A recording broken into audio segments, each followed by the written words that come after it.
Uyu munsi mwabonye ko hari abana hano bari baje biteguye kugira ngo bagiye mu mikino izabera muri Tanzania.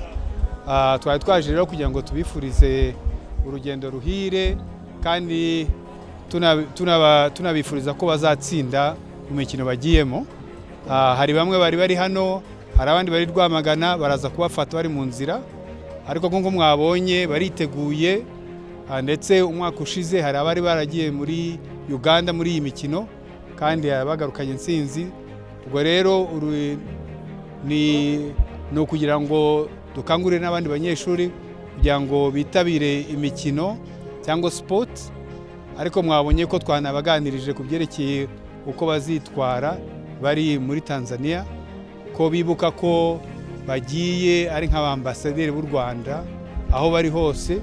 Uko bazitwara rero bigomba kugaragara koko nk'abanyarwanda buzuye, kandi twabakanguriraga ko birinda ibiyobyabwenge, birinda inzoga, kuko urabona n'abana batoya bari munsi y'imyaka 20. Ngo twabibutsaga rero ko ibyo bintu rwose bagomba kubyirinda, atari uko gusa bari hanze, ariko niyo bari hano mu gihugu bagomba kubyirinda.